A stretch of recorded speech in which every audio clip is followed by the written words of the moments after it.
En France, on estime qu'il y a à peu près entre 14 et 15 millions de plaques qui sont fabriquées en France et qui sont vendues en France. Il y a à peu près 2 millions de véhicules neufs, véhicules particuliers.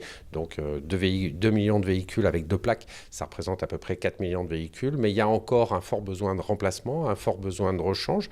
Et puis bien évidemment, les Français sont attachés à leur identité régionale et donc, ou départementale. Et donc lorsqu'il y a des changements de département ou de région, eh ben, il y a des gens qui changent leurs plaques. Les plaques d'immatriculation, et c'est aussi intéressant de le rappeler, elles ont d'abord été délivrées par le service des mines.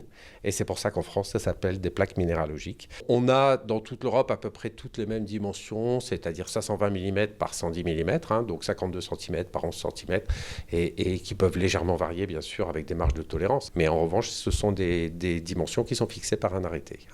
Les motos, c'est 210-130. Bien sûr, il y a le modèle 4x4 qui est en 300 par 200, donc en 30 cm par 20 cm. Vous avez deux types de supports.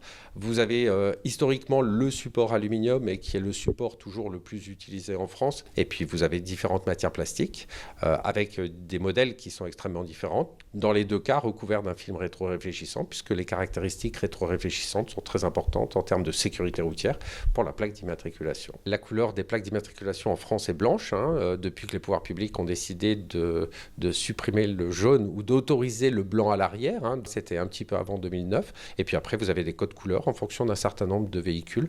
Je pense notamment, principalement, aux véhicules CD, qui eux sont sur fond vert, et puis aux véhicules avec des plaques rouges qui eux sont pour du transit temporaire, c'est-à-dire pour un étranger qui vient en France acheter un véhicule et qui traverse la France avec de façon à l'exporter, et donc le véhicule est en transit temporaire dans notre pays. C'est quelque chose qui est absolument interdit et qui donne lieu à une contravention de quatrième catégorie, c'est-à-dire qu'il peut aller jusqu'à 135 €. Mais c'est quelque chose qui est interdit par décret, puisque les pouvoirs publics ne veulent absolument pas qu'il y ait de message qui passe sur la plaque d'immatriculation. Autant on a le droit de marquer ce qu'on veut sur un véhicule, on peut avoir un véhicule publicitaire, on peut avoir l'autocollant qu'on souhaite sur son véhicule, et en revanche sur la plaque d'immatriculation, on doit strictement se conformer à la réglementation, puisque quelque part c'est un élément de sécurité du véhicule, et surtout c'est un élément d'identification du véhicule. Et donc c'est pour ça que les pouvoirs publics sont vigilants là-dessus, et qu'il est normalement absolument interdit d'apposer la moindre chose sur une plaque d'immatriculation. La plaque d'immatriculation, c'est un produit qui est très très contrôlé. Pour être fabricant de plaques, il faut déjà que vous ayez des produits qui soient homologués, utilisant des produits rétro-réfléchissants qui sont homologués. Donc vous avez beaucoup de contraintes lors de l'homologation de vos produits.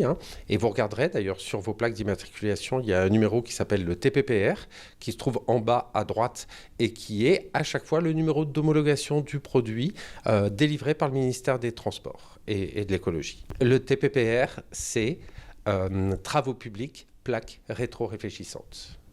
Pourquoi ? Parce qu'à l'époque, c'était délivré par le ministère des Transports. Et le ministère des Transports, à l'époque, donc là on parle des années 50, s'appelait le ministère des Travaux publics. Alors des secrets. Alors déjà, la question qu'on nous pose toujours, c'est y a-t-il des plaques qui ne sont pas identifiables par les pouvoirs publics ? Moi, à chaque fois qu'on parle de plaques d'immatriculation, on me dit comment est-ce qu'on fait pour avoir des plaques qui soient...